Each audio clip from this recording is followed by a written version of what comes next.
चलिए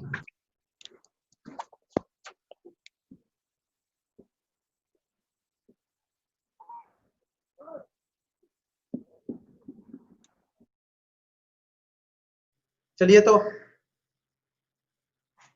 आज के ऑनलाइन लाइव क्लास में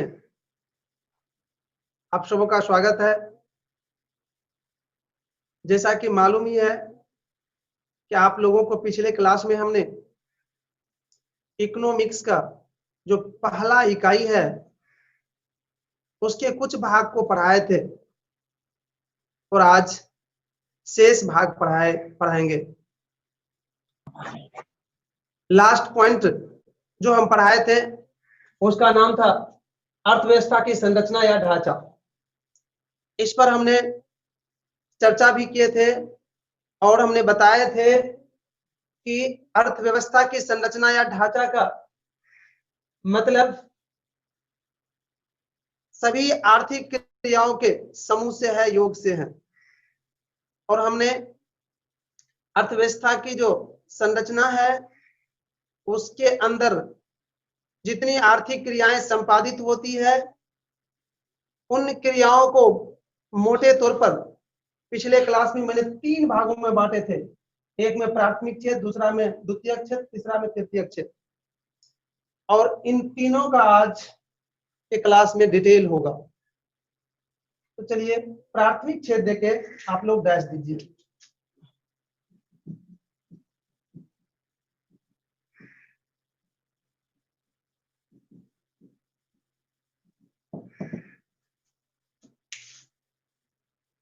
इसको भी नोट करने से पहले आप लोग अच्छी तरह से समझ लीजिए। प्राथमिक क्षेत्र के अंतर्गत उस आर्थिक क्रिया को रखा गया है जो कृषि क्षेत्र से जुड़े हुए हैं, अर्थात कृषि क्षेत्र से जुड़े हुए आर्थिक क्रिया को प्राथमिक क्षेत्र के अंतर्गत रखा गया है। जैसे पशु पालना, जंगल से वस्तु इकट्ठा करना, धान गेहूं मक्का इत्यादि लगाना, ये सब कार्य, ये सब आर्थिक क्रिया प्राथमिक क्षेत्र के अंतर्गत रखा गया है। अब इसको आप लोग नोट कर लीजिए। इसे कृषि क्षेत्र भी कहा जाता है। इसके अंतर्गत कृषि से जुड़े हुए सभी क्रियाएं को रखी जाती है। जैसे फसल लगाना, पशु पालन, मछली पालन, जंगल से वस्तु प्राप्त करने आदि क्रिया इसके अंतर्गत आते हैं। तो हमने प्राथमिक क्षेत्र के अंतर्गत कौन कौन सी क्रियाएं शामिल है उसको समझाया और लिखाया भी। अगर अब इस पर किसी तरह का क्वेश्चन है तो आप कर सकते हैं। क्वेश्चन जिसको करने का मन है वो हाथ उठाएंगे और उसको जब हम एंट्री देंगे उसके बाद वो आवाज को ऑन कीजिएगा प्लीज, डिस्टर्ब हो रहे हैं ना, और वीडियो को ऑन ही रखिए। अब हम अगले पॉइंट की ओर बढ़ते हैं।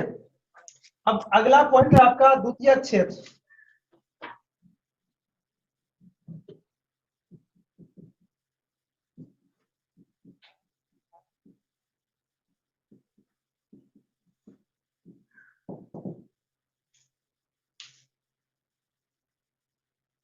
इसको भी नोट करने से पहले आप लोग समझ लीजिए, द्वितीयक क्षेत्र के अंतर्गत उस आर्थिक क्रिया को रखा गया है जो उद्योग से संबंधित है, अर्थात किसी वस्तु के रूप को बदलने के कार्य में जो भी लोग जुड़े हुए हैं, जो भी क्षेत्र उससे जुड़े हुए हैं, उन्हीं क्षेत्र को, उन्हीं कार्य को द्वितीयक क्षेत्र के अंतर्गत रखा गया है।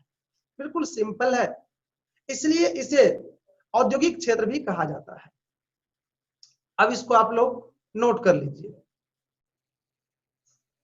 इसे औद्योगिक क्षेत्र भी कहा जाता है। इसके अंतर्गत उद्योग से जुड़े हुए सभी क्रियाएं को रखी जाती है, जैसे निर्माण कार्य, गैस, बिजली आदि उत्पन्न करने वाले क्रिया इसके अंतर्गत आते हैं।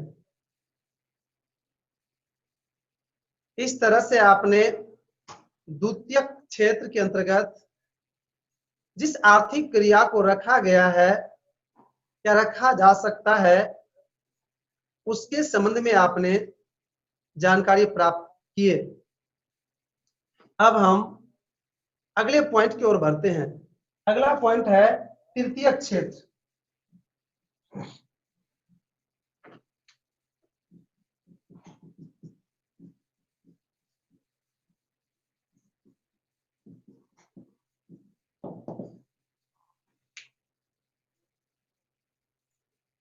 अब इसको भी नोट करने से पहले समझ लीजिए, तृतीयक क्षेत्र के अंतर्गत उस आर्थिक क्रिया को रखा गया है जो क्रिया सेवा क्षेत्र से संबंधित है। अब सेवा का तात्पर्य क्या होता है वो सुन लीजिए। आपके कामों में, आपके योजनाओं में किसी के द्वारा जो सहायता दी जाती है वही सेवा है। जैसे आप अभी पढ़ रहे हैं तो आप खुद से भी पढ़ सकते थे, लेकिन हमने उसको थोड़ा इजी कर देते हैं, आसान बना देते हैं। तो हम क्या कर रहे हैं, आपके कामों में सहायता दे रहे हैं, अर्थात हम हो गए सेवा क्षेत्र। अर्थात मेरे द्वारा जो काम किया जा रहा है ये सेवा क्षेत्र के अंतर्गत आते हैं। अब उसके बाद डॉक्टर, वो भी सेवा क्षेत्र के अंतर्गत आते हैं। उसके बाद आप मान लीजिए अपने घर से सुपौल आना चाहते हैं या कहीं जाना चाहते हैं, तो आप पैदल भी जा सकते हैं, लेकिन आपको जल्दी से जल्दी आपको बस, मोटरसाइकिल या अन्य साधन आपको पहुंचा दिया, तो जिसके माध्यम से आपने पहुंचे वो आपका सेवा क्षेत्र कहलाता है। अर्थात परिवहन सेवा भी सेवा क्षेत्र हो गया। तो शायद सेवा क्षेत्र क्या है और किस काम को रखा जाता है वो शायद समझ गए होंगे आप लोग। अब इसको आप लोग नोट कर लीजिए।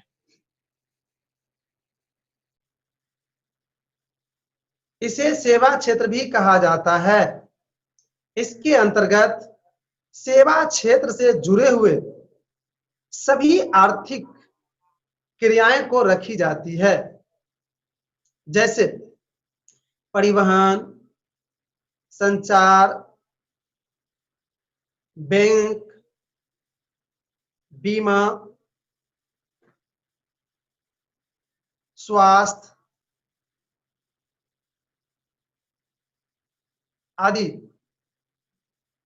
क्षेत्र का कार्य को तृतीयक क्षेत्र के अंतर्गत रखा गया है। तो हमने अर्थव्यवस्था की संरचना या ढांचा से क्या समझते हैं उसको अच्छी तरह से समझाने और लिखाने का प्रयास किया। अब अगर इसमें थोड़ा सा भी कहीं पर आपको डाउट है तो आप हमें पूछ सकते हैं। तो औद्योगिक क्षेत्र मतलब क्या होता है? औद्योगिक क्षेत्र मतलब होता है उद्योग वाला इलाका कहिए या उद्योग वाला भाग। जी, आर्थिक क्रिया सर। हमने कल आर्थिक क्रिया के संबंध में बताए थे कि लोगों द्वारा तो हर वक्त कुछ न कुछ किया जाता है, उसी को काम कहते हैं या क्रिया कहते हैं।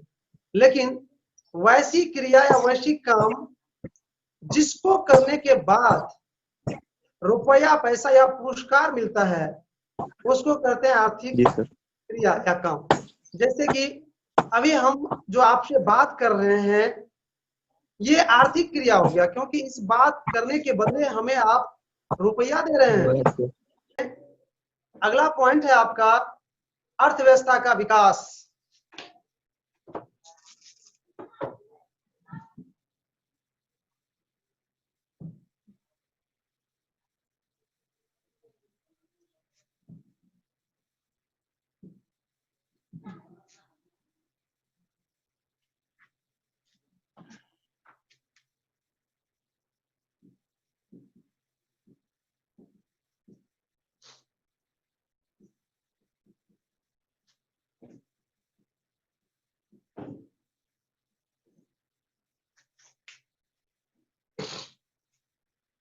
एक बार इसको अच्छी तरह से समझ लीजिए कि अर्थव्यवस्था का विकास का क्या मतलब है। विकास शब्द का मतलब होता है किसी में परिवर्तन होना। यहां पर अर्थव्यवस्था का परिवर्तन करना है। मेरे भाई, मैं बता दूं आप लोग को, मैंने जब अर्थव्यवस्था के विकास का अध्ययन किया तो उसके बाद यह स्पष्ट हुआ कि अर्थव्यवस्था का विकास उसी तरह से हुआ है जिस तरह से एक पेड़ का विकास होता है।